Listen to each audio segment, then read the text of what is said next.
मेरा नाम आलोक है। मेरा मुंबई में अपना एक छोटा सा होटल था। मेरे आगे पीछे कोई नहीं था। मैं यहाँ मुंबई में नौकरी करने के लिए आया था। फिर भगवान ने मेरी किस्मत ऐसी पलट दी थी कि मैंने यहीं पर अपना एक छोटा सा होटल खोल लिया था। मेरी जिंदगी यहाँ पर अच्छी चल रही थी। मेरे माता पिता तो मुझे इस दुनिया से छोड़कर जा चुके थे। मेरे कुछ रिश्तेदार थे जो मुंबई में ही रहते थे। मैं अपने रिश्तेदारों के यहाँ आकर छोटी सी नौकरी करने लगा था। फिर मेरी खूब तरक्की हुई थी और मैंने अपना एक होटल कर लिया था जो सिर्फ मेरा ही था और जिसका मालिक भी मैं ही था। जिंदगी अच्छी और सुकून से गुजर रही थी क्योंकि कोई टेंशन नहीं थी। मेरे होटल में 8 लड़के काम किया करते थे। वो सब खाना बनाते थे और मैं उन लोगों पर नजर रखता था। मेरा होटल छोटा जरूर था पर यहाँ का खाना बहुत टेस्टी था। लोग दूर दूर से खाना खाने के लिए मेरे होटल में आते थे। मुझे अपनी जिंदगी सबसे ज्यादा अच्छी लगने लगी थी क्योंकि भगवान की कृपा से सब कुछ अच्छा चल रहा था। मेरी उम्र अब 28 साल की हो गई थी। मैं अपनी शादी करके अपना परिवार आगे बढ़ाना चाहता था, लेकिन अभी तक मैंने किसी लड़की को पसंद नहीं किया था और ना ही मेरा कहीं रिश्ता लगा था। फिर एक दिन मैं अपने होटल में अपने ऑफिस में बैठा हुआ था जब मैंने एक लड़की को देखा था। वो मुझे पहली नजर में देखते ही भाग गई थी। वो मुझे बहुत अच्छी लगी थी, लेकिन उसके चेहरे पर एक अजीब सी उदासी थी। वो मेरे सामने बैठी हुई थी और मैं उसकी तरफ बार बार देख रहा था। ये सोच रहा था कि ये क्यों परेशान है और इसे क्या प्रॉब्लम है। अजीब सी बात है, ना कि मेरा उससे कोई रिश्ता था और ना ही कोई संबंध था, लेकिन मैंने उसकी परेशानी को महसूस कर लिया था। फिर वो बेचैन होकर और रिक्वेस्ट भरे अंदाज में मुझसे कहने लगी कि सर, मैं बहुत मजबूर हूँ। मुझे आपके होटल के बारे में पता चला तो मैं यहाँ पर आ गई। क्या आप मुझे नौकरी पर रख सकते हो? प्लीज इनकार मत करना और मुझे नौकरी दे देना। मैं बहुत दूर से यहाँ पर आई हूँ। मैं यहाँ से निराश होकर नहीं जाना चाहती। मेरे होटल में हर तरह के लोग खाना खाने के लिए आते थे और तो और मेरा पूरा का पूरा स्टाफ मेल था। उसमें कोई भी फीमेल नहीं थी। मैंने सोचा कि अगर मैंने उसे नौकरी दे दी तो मुझे उसकी जिम्मेदारी उठानी पड़ेगी और ये मेरे होटल के रूल्स के खिलाफ है। मैं यहाँ पर किसी लड़की को नौकरी नहीं देना चाहता। इतने सारे लड़कों में एक अकेली लड़की, कहीं मेरे होटल का नाम बदनाम न हो जाए। बस इसी वजह से मैंने उसको नौकरी देने से साफ साफ मना कर दिया था। वैसे तो मुझे उसे काम देने में कोई प्रॉब्लम नहीं थी क्योंकि मैंने अपने होटल के रूल्स खुद ही बनाए थे। मैं यहाँ का मालिक था, इसलिए यहाँ पर मेरी ही मर्जी चलती थी और फिर इस लड़की को यहाँ रखने से कहीं कोई प्रॉब्लम न हो जाए। उसने फिर से कहा, सर प्लीज देख लीजिए, अगर कोई गुंजाइश हो जाए तो। मैं बहुत मजबूर हूँ और बहुत उम्मीदों के साथ यहाँ पर आई हूँ। उसका इतना मासूम चेहरा और उसकी इतनी मासूमियत भरी बात सुनकर मेरा दिल पिघल गया था। मैं कोई बुरा आदमी नहीं था क्योंकि हर मर्द बुरा नहीं होता। मैंने सोच लिया था कि मुझे इसकी मदद करनी ही होगी। मैंने कहा कि ठीक है और मैंने उसे अपने होटल के सारे काम समझा दिए थे और बता दिया था कि तुम कहाँ पर काम किया करोगी। उसे मैंने सब्जी वगैरह काटने का, चीजों को फ्राई करने का और मसाले पीसने का काम बता दिया था। वैसे और काम करने के लिए तो मैंने कुक्स रखे हुए थे।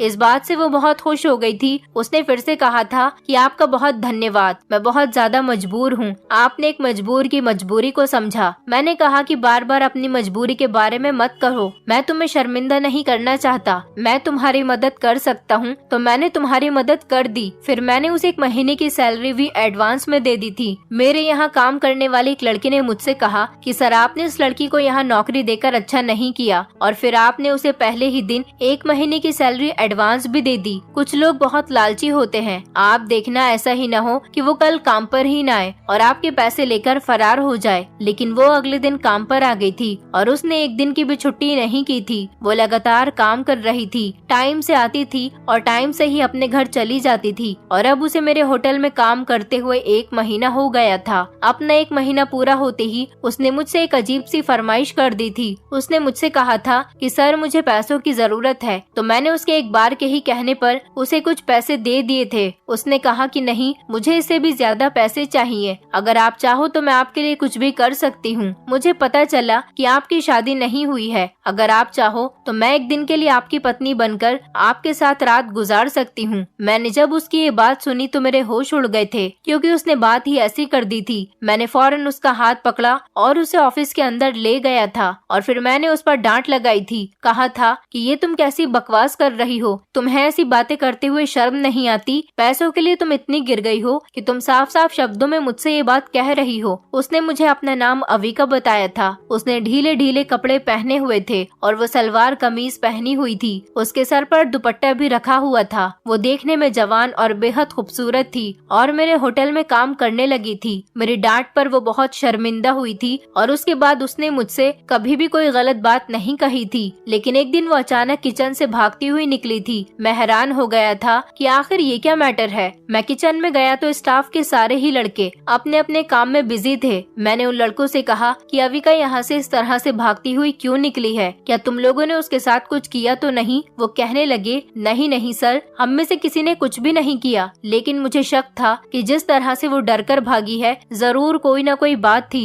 अगले दिन जब वो सुबह काम पर आई तो मैंने उससे पूछा था कि तुम्हें कल क्या हो गया था, कल तुम इस तरह से क्यों भाग गई थी? उसने कहा कि आपके होटल में काम करने वाला जो वो नौकर है जो सांवले रंग का है, मैं उसका नाम तो नहीं जानती, लेकिन उसने मेरे साथ बदतमीजी करने की कोशिश की है। मैं समझ गया था कि वो किसकी बात कर रही है। वो मेरे होटल में काम करने वाले सांवले रंग के लड़के जिसका नाम सोहन था उसकी बात कर रही थी। मैंने उससे कहा कि तुम्हें पूरा यकीन है? उसने कहा, हाँ, मैं एक साइड पर खड़े होकर अपना काम कर रही थी और वो बार बार कोई चीज उठाने के बहाने आता और आकर मेरे शरीर के साथ टकरा जाता और कहता था कि मुझे माफ कर दो, मुझसे गलती हो गई। और फिर उसने आज तो हद ही कर दी। आज उसने जबरदस्ती मेरा हाथ पकड़कर अपना हाथ मेरी कमर में डाल दिया और फिर मैं वहाँ से भाग गई। मैंने कहा कि तुम्हें इस टाइम मुझे बताना चाहिए था, तुम्हें इस तरह से भागने की जरूरत नहीं थी। मैंने सोहन को बुला लिया और कहा था कि क्या तुमने ये हरकत की है? तुम जैसे लोगों की वजह से औरत इज्जत की रोटी कमाने के बजाय किसी गलत काम की तरफ चली जाती है, क्योंकि उनको ये एहसास होता है कि जहाँ हम इस इज्जत से काम कर रहे हैं वहाँ भी हम इज्जत से महफूज नहीं हैं, तो फिर हम वही काम कर लेते हैं। तुम जैसे मर्द उन्हें कोठे की तरफ धकेल देते हैं। सोहन ने कहा, सर, ये खुद मेरे करीब आने की कोशिश कर रही थी, मैंने कुछ नहीं किया। सर, मैं आपके साथ पिछले 3 साल से काम कर रहा हूँ। इस लड़की को आए हुए अभी 3 महीने भी नहीं हुए।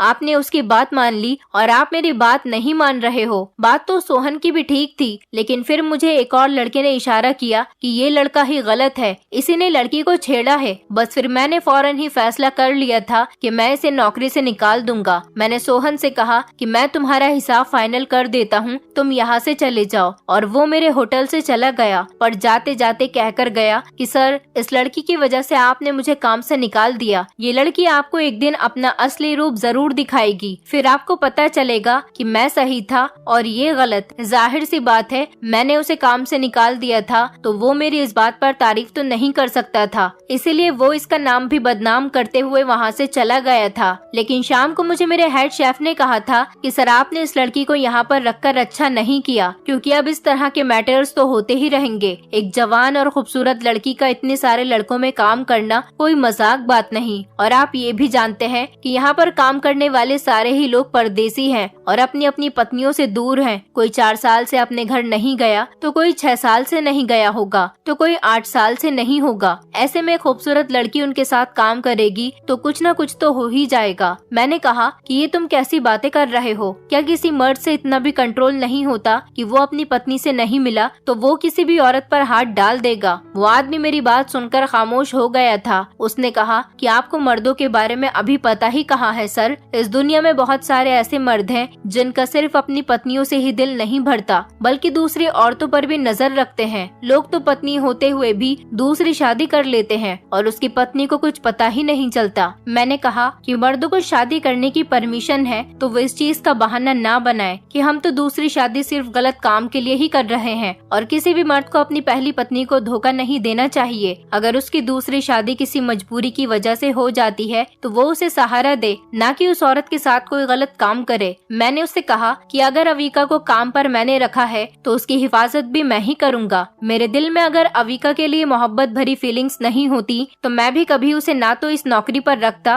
और ना ही उसके लिए अपने इतने पुराने नौकर को नौकरी से निकाल देता। ये बात तो पक्की थी कि मेरे दिल में वो अपनी की स्पेशल जगह बना चुकी थी, लेकिन उसके बारे में मुझे कुछ भी नहीं पता था कि वो शादीशुदा थी, उसके माता पिता थे या उसकी कोई मजबूरी थी यहाँ पर काम करने की। आखिर वो यहाँ पर काम क्यों कर रही थी? मुझे उससे धीरे धीरे ये सब कुछ पूछना था। और अगर वो कुंवारी थी तो फिर मैं उससे शादी करना चाहता था और उसके साथ अपनी पूरी जिंदगी गुजारना चाहता था। जहाँ तक मेरा अंदाजा था, मुझे नहीं लगता था कि वो शादीशुदा थी, क्योंकि उसे देखकर कहीं से भी नहीं लगता था कि वो शादीशुदा है। वो कम उम्र की थी, उसकी उम्र लगभग 22 साल होगी। वो तो एक कमसिन सी जवान लड़की थी। जब होटल में में रात को थोड़ा खाना बच जाता था तो वो खाना पैक करके अपने साथ ले जाया करती थी। एक दिन सुबह सुबह वो अपने घर से मेरे लिए कुछ बनाकर लाई थी। पता नहीं उसने किसी से पूछा था या उसने इस बात का आइडिया लगा लिया था, लेकिन जो भी था उसने ठीक आइडिया लगाया था कि मुझे मीठी चीजें बहुत पसंद है। वो कहने लगी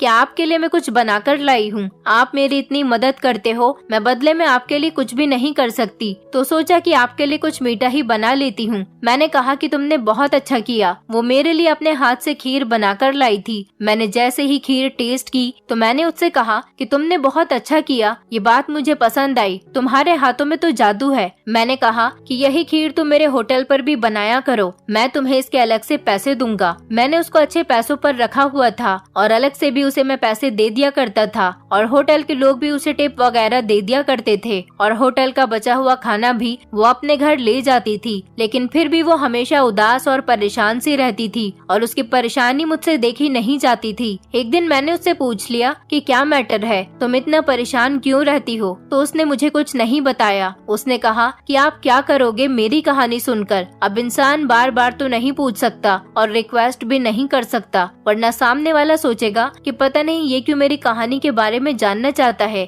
इसलिए मैंने उससे दोबारा कोई सवाल नहीं किया। एक दिन बहुत तेज बारिश हो रही थी, इतनी तेज बारिश हो रही थी कि कोई भी होटल की तरफ आने वाला नहीं था और जगह जगह पानी भर गया था। बस गाड़ी में बैठकर कुछ कस्टमर आए थे, लेकिन फिर भी वो चले गए थे। अभी होटल को बंद होने में 1 घंटे का टाइम रह गया था। मैंने सबको छुट्टी दे दी थी। मैंने कहा कि आप सब अपने अपने घरों को चले जाओ, बहुत टाइम बाद बारिश हुई है, कुछ पता नहीं कि कहीं ज्यादा न पड़ जाए। अब लोग धीरे धीरे अपना सामान उठाकर जाने लगे थे। अविका भी जा रही थी। उसने दरवाजे से बाहर जाते हुए देखा और मैं खुद होटल में ही बैठ गया था। मैंने सोचा कि आज थोड़ा हिसाब किताब कर लेता हूँ। 1 घंटे बाद मुझे भी घर जाना था, लेकिन ये देखकर मैं हैरान रह गया था कि वो वापस आ गई थी। मुझे लगा कि शायद वो अपना कोई सामान भूल गई होगी, लेकिन मेरे ऑफिस में आकर उसने दरवाजा बंद कर दिया। मैंने उससे कहा था कि क्या बात है, जबकि मुझे थोड़ा आइडिया हो गया था कि वो क्या चाहती है। उसने कहा कि मुझे कुछ पैसों की सख्त जरूरत है। मैंने सुना है कि आपकी पत्नी नहीं है, आपकी शादी नहीं हुई है अभी। मैंने कहा कि तुम्हें किसने बताया ये सब? तो वो कहने लगी कि लोग आपस में बातें कर रहे थे तो मैंने सुन लिया था। अगर आप कहोगे तो मैं वो काम कर सकती हूँ जो एक पत्नी एक आदमी के लिए करती है। मैं एक दिन के लिए आपकी पत्नी बन सकती हूँ। मुझे पता है कि आप मेरी इस बात से नाराज हो जाओगे, लेकिन मैं बहुत मजबूर हूँ, मुझे पैसों की जरूरत है, इसलिए आप मुझे थोड़े से पैसे दे दो। इसके बदले में मैं वो सब कुछ करने के लिए तैयार हूँ। मैंने उसे हैरान होकर देखा था, क्योंकि इससे पहले जब उसने यही बात कही थी तो मैंने उसे बहुत डांटा था। मैं जिस लड़की से शादी करना चाहता था वो मुझे इस तरह से ऑफर दे रही थी, वो भी रात के टाइम पर, जब इस होटल में सिवाय मेरे और उसके कोई भी नहीं था। जब कोई मर्द अपनी पसंद की लड़की के मुंह से इस तरह की बात सुनता है तो वो क्या सोचता है? जाहिर सी बात है वो यही सोचेगा कि ये लड़की तो ठीक नहीं है, लेकिन वो शक्ल से ही बहुत ज्यादा मजबूर लग रही थी। आखिर उसकी ऐसी भी क्या मजबूरी थी? अब तो मेरा दिमाग घूम गया था। जब खुद ही फल मेरी गोद में गिरने को तैयार था तो मैं क्यों पीछे हटता? मैंने उसका हाथ पकड़ लिया और उसे होटल के रूम में ले गया था। मैंने कहा कि अच्छा तुम्हें पैसे चाहिए ना? उसने कहा कि हाँ, लेकिन उसकी आंखों में आंसू भी आ चुके थे। मैंने उससे कहा कि तुम्हें कितने पैसे चाहिए? 1 दिन के लिए? तुम मेरी पत्नी बनना चाहती हो? अगर मैं तुम्हें कुछ दिनों के लिए अपनी पत्नी बनाना चाहूँ तो चलेगा, लेकिन तुम्हें पैसे बहुत मिलेंगे। पहले तो उसने कहा कि हाँ, लेकिन मेरी माँ बीमार है, वो बहुत ज्यादा बीमार है। उसने हाँ तो कह दिया था, लेकिन जैसे ही मैंने उसकी तरफ नजर भर के देखने की कोशिश की तो वो फूट फूट कर रोने लगी थी और जमीन पर बैठ गई थी और उसने अपनी आंखों पर हाथ रख लिया था और वो मुझसे माफी मांगने लगी थी। वो कहने लगी कि मुझे जाने दो प्लीज सर, मुझे जाने दो,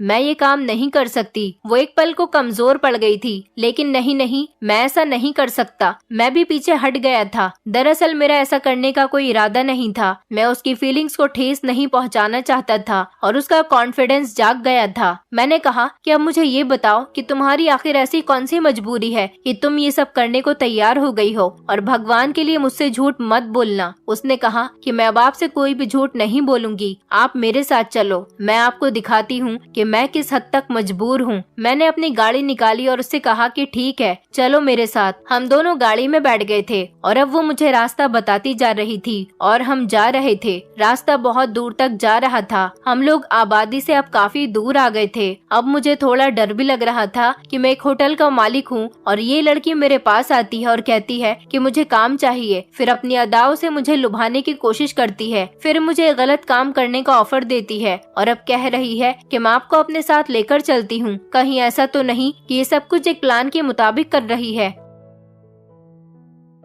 और मुझे अपने किसी जाल में फंसाना चाहती है। अब ये जहाँ मुझे ले जा रही थी, कहीं वहाँ पर मुझसे ये सब कुछ छीन ले, मेरी गाड़ी भी मुझसे ले ले। मेरी जेब में कुछ पैसे भी थे, मेरे पास 2 महंगे महंगे मोबाइल भी थे। वो सब कुछ अगर इसने मुझसे छीन लिया तो क्या होगा, किसी को कुछ पता भी नहीं चलता। आज तो बारिश का दिन था, इतने दिन तक उसने ऐसी कोई हरकत नहीं की थी, लेकिन उसे आज ही ये सब कुछ क्यों याद आ रहा था, क्योंकि बारिश में तो कोई भी बाहर नहीं निकलता। मेरे दिमाग में 1000 तरह की बातें आ रही थी जब अचानक से उसने कहा कि वो सामने गली में पहले घर के सामने गाड़ी रोक दे। ये घर मुझे बहुत छोटा सा लग रहा था। ऐसा लगता था घर की दीवारें तो पक्की हैं, लेकिन शायद ऊपर से छत कच्ची बनी हुई है। वो भी गाड़ी से उतर गई थी और हम लोग घर के अंदर चले गए थे। घर की हालत देखकर आइडिया हो रहा था कि यहाँ पर गरीबी राज करती थी। इस घर में कुछ भी नहीं था, सामने ही किसी बच्चे के टूटे फूटे खिलौने पड़े हुए थे। मैं समझ गया था कि ये लड़की शादीशुदा है और उसके तो बच्चे भी हैं, लेकिन जब भी वो काम पर आती थी वो बच्चों को तो अपने साथ नहीं लाती थी। शायद ये अपने बच्चे को घर पर ही छोड़कर जाती थी। बच्चे की चीजें तो पड़ी हुई थी, मगर बच्चा कहीं भी नजर नहीं आ रहा था। यहाँ पर एक बच्चे की पुरानी सी वॉकर थी और कुछ खिलौने थे,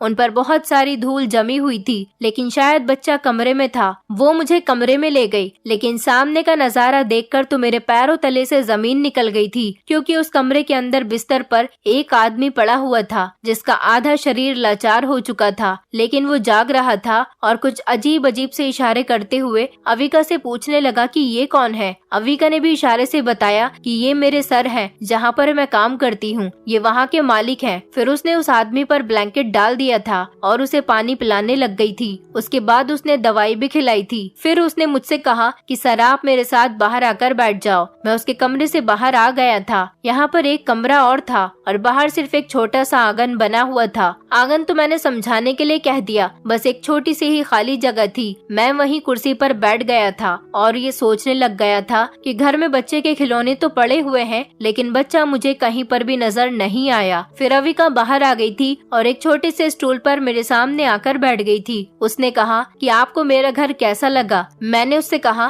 तुम्हारा ये घर बहुत अच्छा है। फिर उसने मुझे बताया कि अंदर जो आदमी लेटा हुआ है ना, वो मेरा पति है। ये सुनकर तो जो मेरे हाथ में उम्मीद का शीशा था वो चकनाचूर हो गया था, क्योंकि मैं तो उसे अपनी पत्नी बनाना चाहता था और ये पहले से ही शादीशुदा निकली थी। उसने कहा कि मेरा पति बीमार है और मैं उसी के इलाज के लिए पैसे जमा करती हूँ। मैंने कहा कि हाँ ये तो मैंने देख लिया, तुम सच में बहुत मजबूर हो। क्या हुआ था तुम्हारे पति को जो उनकी हालत ऐसी हो गई? इस पर अविका ने कहा कि मुझे नहीं पता कि उसे क्या हुआ था। मैंने कहा कि तुम्हारा क्या मतलब है, तुम्हें ये नहीं पता कि तुम्हारे पति के साथ आखिर हुआ क्या था? उसने कहा कि जब मेरी उससे शादी हुई थी तब भी वो ऐसा ही था। मैंने कहा ये तुम क्या कह रही हो? तुम्हारी शादी एक ऐसे इंसान के साथ करवा दी गई थी जिसे पैरालाइज है। आखिर किसने तुम्हारी शादी इसके साथ करवाई थी और तुम्हारी शादी को कितने साल हो गए? अविका ने बताया कि मेरी शादी को 5 साल हो गए। पहले सिर्फ उसके एक हाथ पर पैरालाइज हुआ था। उसके साथ मेरी जिंदगी बहुत बुरी गुजर रही थी, क्योंकि वो एक हाथ से लाचार हो गया था, लेकिन इसका दूसरा हाथ ठीक था। वो मुझे एक हाथ से खूब मारता था। भगवान ने हमें औलाद भी दी थी, लेकिन वो भी इस दुनिया से चली गई। मेरी बेटी 2.5 साल की थी। मेरी बेटी बहुत ज्यादा बीमार हो गई थी, उसे नमूनिया हो गया था और वो बुखार से तड़प रही थी। और फिर भगवान ने उसे अपने पास बुला लिया, इसीलिए क्योंकि उसका यहाँ पर ख्याल रखने के लिए कोई भी नहीं था। मैं तो लोगों के घरों में काम करने जाती थी। मैंने कहा कि तुम्हारी शादी इस इंसान के साथ आखिर किसने करवाई थी? तो उसने कहा कि मेरे माता पिता ने मुझे इसके हाथों बेच दिया था, क्योंकि मेरे माता पिता बहुत लालची लोग थे।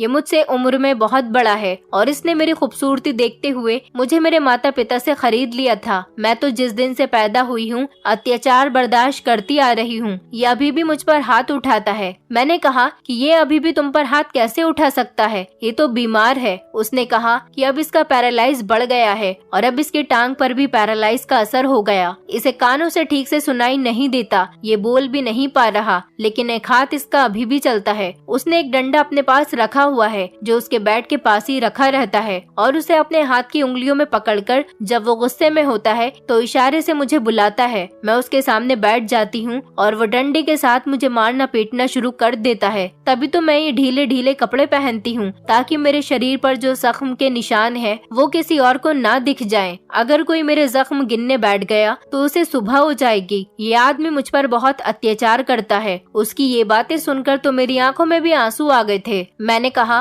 कि फिर भी तुम इस घटिया इंसान का इतना ख्याल रखती हो, तुम इसे छोड़ क्यों नहीं देती, और तुम उसके लिए पैसा भी कमाती हो, और इस आदमी के लिए तुम मेरे सामने भी रात गुजारने के लिए तैयार हो गई थी। अरे तुम इसको मार क्यों नहीं देती हो? ऐसे लोगों का इस दुनिया में जीने का कोई हक नहीं जो औरत को कुछ नहीं समझते, और वो भी एक ऐसी औरत को जो एक घटिया मर्द के लिए इतनी मेहनत से पैसा कमाती है और उसका ख्याल रखती है। मुझे तो बहुत ही गुस्सा आ रहा था। शायद मैं खुद भी कभी ऐसा नहीं करता, लेकिन गुस्से में मैं इसको इस तरह की एडवाइस देने लगा था। उसने कहा कि मैं क्या करूं, ये जैसा भी है पर है तो मेरा पति ही, और मैं अपना सुहाग नहीं उजाड़ सकती। जब तक इसकी सांसें चल रही हैं, मैं इसकी पत्नी हूँ। मेरी जिंदगी में शामिल होने वाले लोगों ने मिलकर मेरे साथ बहुत बुरा किया, लेकिन मैं बुरी इंसान नहीं हूँ। ये मेरे साथ इसीलिए बुरा कर रहा है क्योंकि ये मुझे भी बुरा बनाना चाहता है। ये सब तो जाएंगे ही एक दिन नरक में, और इनसे सवाल भी जरूर किया जाएगा। इनको सजा भी जरूर मिलेगी, लेकिन अगर मैंने इसके साथ कुछ बुरा किया तो फिर मुझे भी सजा मिलेगी। फिर मेरे साथ बुरा करने वाले लोगों में और मुझ में क्या फर्क रह जाएगा? ये इस दुनिया में जीत जाएंगे, लेकिन भगवान के यहाँ जाकर तो मेरी ही जीत होगी और ये सारे के सारे हार जाएंगे। मैंने कहा कि तुम इसका इलाज क्यों करवाना चाहती हो?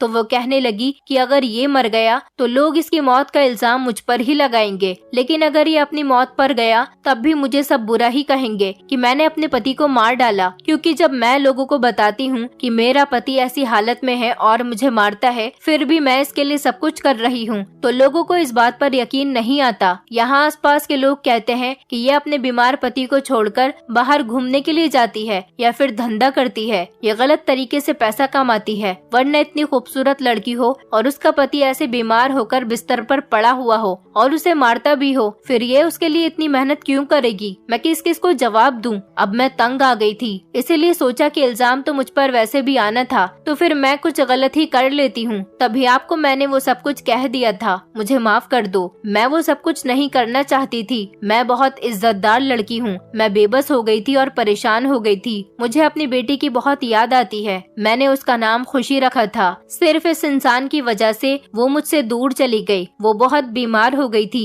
मैं उसके इलाज के लिए पैसों का इंतजाम करने गई हुई थी, लेकिन जब घर वापस आई तो मेरे पति ने मुझे इतनी जोर से मारा था कि मैं बेहोश हो गई थी, और जब मेरी आंख खुली तो मेरी बेटी की आंखें बंद हो चुकी थी और वो इस दुनिया को छोड़कर जा चुकी थी। मैंने अविका की बात सुनने के बाद उसके हाथ पर अपने दोनों मोबाइल और मेरे पास जो पैसे थे वो सब कुछ रख दिए थे, और उससे कहा था कि ये मोबाइल बेच देना और इन पैसों को इस्तेमाल कर लेना और नौकरी पर भी आना। मैं चलता हूँ, लेकिन इससे पहले मैं तुम्हारे पति को कुछ कहना चाहता हूँ। तुम इसको बाद में सब कुछ बता देना। मैं उसके पास गया और मैंने उसके पति से कहा कि तुम कैसे इंसान हो, तुम्हें शर्म आनी चाहिए। तुम्हारी पत्नी तुम्हारा कितना ख्याल रख रही है और तुम हो कि उसको नुकसान पहुंचाते हो। अगर एक दिन तुम उसके साथ अच्छा सुलूक कर लोगे ना तो भगवान की कसम अपने कदमों पर खड़े हो जाओगे। वो मुझे हैरान होकर देख रहा था क्योंकि उसे ठीक से सुनाई नहीं दे रहा था कि मैं उससे क्या बोल रहा हूँ। मैं वहाँ से निकल आया था। मेरी भी आंखों में आंसू आ गए थे। अब मुझे समझ आया था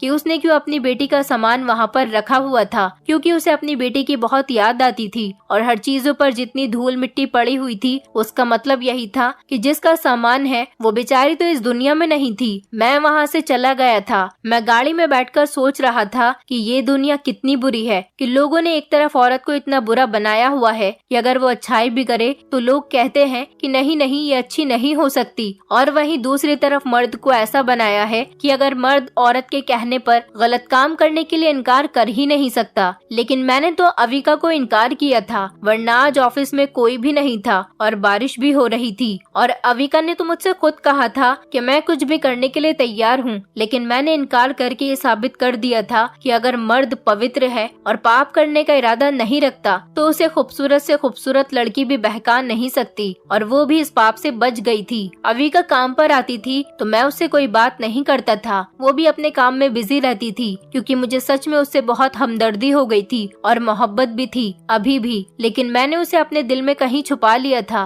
मुझे नहीं लगता था कि वो कभी भी मुझसे शादी करेगी क्योंकि वो अपने पति को नहीं छोड़ सकती थी। अगर वो अपने पति को छोड़ने वाली होती तो अभी तक तक छोड़ चुकी होती। मैंने अविका को अपने दिल के किसी कोने में दबाकर रख दिया था, जहाँ पर वो हमेशा के लिए सेफ रहने वाली थी। लेकिन मैं उससे खुद जाहिर नहीं करना चाहता था कि मैं उससे प्यार करता हूँ, क्योंकि मैं जानता था कि वो मेरी कभी भी नहीं हो पाएगी। दिन इसी तरह से गुजरते जा रहे थे। मैंने उससे ये भी नहीं पूछा था कि तुम्हारे पति का बिहेवियर अब तुम्हारे साथ बेहतर हुआ है या नहीं। क्या वो अभी भी तुम्हें मारता पीटता रहता है और तुम खामोशी से मार खाती रहती हो? लेकिन एक दिन मैं उसे देखकर हैरान रह गया था। आज वो बहुत ज्यादा खुश लग रही थी और बहुत खूबसूरत भी लग रही थी। वो मेरे ऑफिस में आई और कहने लगी, सर मेरे पास आपके लिए कुछ है। मुझे लगा कि शायद फिर से वो मेरे लिए कुछ खाने को बनाकर लाई होगी, लेकिन इतने दिनों तक तो वो मुझसे दूर दूर रह रही थी और मुझे इग्नोर कर रही थी। फिर अचानक से उसे मेरा ख्याल कैसे आ गया था। मैं उसके साथ इस तरह से पेश आ रहा था कि जैसे ही सब कुछ नॉर्मल है और मेरे अंदर कुछ नहीं चल रहा। मैंने कहा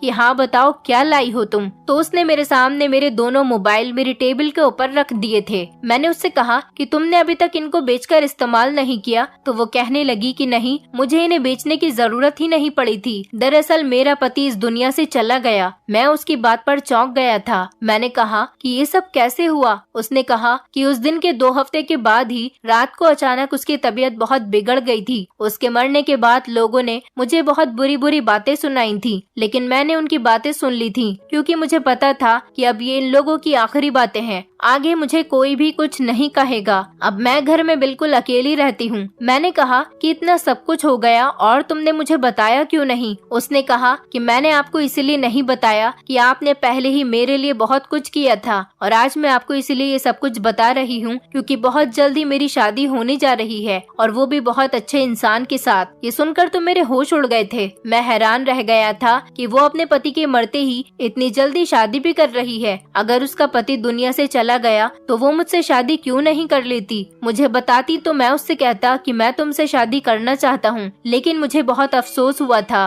उसने मुझे आखिरी वक्त पर बताया था कि अगले महीने की 2 तारीख को मेरी शादी है, आपको जरूर आना है। मैं बहुत परेशान था। अगले महीने की 2 तारीख 10 दिन बाद ही आ गई थी। उस दिन मैंने होटल के सारे लोगों को छुट्टी दे दी थी और मैं अपने ऑफिस में बैठा हुआ था। मुझे पता था कि आज वो किसी और की हो जाएगी। अब मुझे इस बात पर बहुत गुस्सा आ रहा था कि मैंने ये मौका भी अपने हाथ से जाने दिया। वैसे भी उसके पति को किसी न किसी दिन तो मरना ही था। मैं ही उससे बात कर लेता तो वो मुझसे शादी करने से कभी इनकार नहीं करती। लेकिन वो इतनी खूबसूरत थी कि उसे कोई भी आसानी से अच्छा लड़का मिल गया होगा। उसे तो कोई भी मिल सकता था। मेरा दिल टूट चुका था जब दरवाजे पर अचानक मुझे हलचल की आवाज सुनाई दी थी और कोई अंदर दाखिल हुआ। मैंने सामने देखा तो मैं हैरान रह गया था कि सामने कोई और नहीं बल्कि अविका खड़ी हुई थी और वो दुल्हन बनी हुई थी। मैंने उससे कहा कि तुम यहाँ पर क्या कर रही हो? क्या हुआ, कोई परेशानी हो गई है क्या? सब ठीक तो है ना? और तुम्हारा पति कहाँ है? तुम दुल्हन बनकर यहाँ क्यों आई हो? वो मुस्कुराने लगी और कहने लगी कि मेरा दुल्हा और मेरा होने वाला पति तो मेरे सामने ही खड़ा हुआ है। मैंने कहा कि क्या मतलब है तुम्हारा? और फिर अचानक से मैं समझ गया था कि वो क्या कहना चाह रही है। उसने कहा कि मैं आपसे ही शादी करना चाहती हूँ। आप ही वही इंसान हो जिसने मेरी मदद की और मेरी हिफाजत की और मेरी मजबूरियों को समझा, मुझ पर बुरी नजर नहीं डाली। मैं आपके अलावा और किसी से शादी नहीं कर सकती। मुझे आपसे अच्छा पति मिल ही नहीं सकता। जब उसने ये बात कही तो मैं आप लोगों को बता नहीं सकता कि उस टाइम मुझे खुशी कितनी हो रही थी। मैं बेयकीनी से उसे देख रहा था और खुशी में पूरी तरह से हैरान हो गया था। मैंने उसे गले से लगा लिया और हम लोगों ने उसी दिन शादी कर ली थी। वो मेरी पत्नी है और हम दोनों अब खुशी खुशी जिंदगी गुजार रहे हैं। उसने मेरे घर को स्वर्ग बना दिया। वो मेरे घर को अच्छी तरह से संभालती है और अब तो वो मेरे बच्चे की माँ भी बनने वाली है। फिर जब 9 महीने पूरे हो गए तो उसने एक बेटी को जन्म दिया। वो कहती है कि ये मेरी वही बेटी है जो मुझे छोड़कर चली गई थी। अब ये वापस मेरी जिंदगी में आ गई। मैं इसका नाम खुशी रखूंगी। मैं भी उससे कहता हूँ कि हाँ तुम इसका नाम खुशी ही रखना, बहुत प्यारा नाम है। और तुम यही समझना कि तुम्हारी बेटी दोबारा से वापस आ गई। भगवान ने तुम्हें तुम्हारी खुशी वापस कर दी। उसने मेरे घर को घर बना दिया था। उसके दम से मेरा होटल और भी ज्यादा अच्छा चल निकला था। मैं बहुत खुश हूँ और मुझे अविका के रूप में एक बहुत खूबसूरत और अच्छी लाइफ पार्टनर मिली है, क्योंकि मैंने पाप नहीं किया था। अगर मैं उस रात उसके साथ गलत काम करके अपनी हवस को पूरा कर लेता तो शायद आज मैं बर्बाद हो चुका होता, लेकिन मैंने ऐसा नहीं किया था। मैंने हमेशा उसकी मदद की थी और फिर वही मेरे लिए सब्र का फल बनकर मेरी जिंदगी में आ गई थी। अविका बेचारी की जिंदगी में भी अब सुकून आ गया है, क्योंकि जब वो अपने माता पिता के पास थी तो उन लोगों ने भी उस पर बहुत अत्याचार किए और शादी के बाद उसके पति ने भी उसकी जिंदगी को दुश्वार कर दिया था। मेरे घर में वो बहुत सुकून से रहती है और मेरे साथ बहुत खुश है और उसे भी यही लगता है कि मेरी जिंदगी में आने के बाद उसकी पूरी जिंदगी बदल गई। भगवान ने हम दोनों को किस तरह से मिलाया था और हमारी इस सच्ची मोहब्बत को पूरा कर दिया था। अब वो मेरी पत्नी है और मैं अब पिता बन गया हूँ। वो मेरी मनपसंद औरत है और एक मर्द को जो खुशी अपनी पसंद की औरत से मिलती है वो कहीं से नहीं मिल सकती। मेरी बेटी भी बहुत प्यारी है। मैं बहुत लकी हूँ कि मुझे अविका जैसी पत्नी मिली है। वो मेरे लिए सबसे स्पेशल है। उसके होने से मेरी जिंदगी में बाहर आ गई और मेरी जिंदगी अपनी छोटी सी फैमिली के साथ बहुत अच्छी गुजर रही है। दोस्तों, उम्मीद करती हूँ आपको हमारी कहानी पसंद आई होगी। कहानी पसंद आई है तो वीडियो को लाइक करें, चैनल पर नए हैं तो चैनल को सब्सक्राइब करें और हाँ, नोटिफिकेशन बेल को जरूर दबाएं ताकि अगली अपडेट सबसे पहले आपको मिले।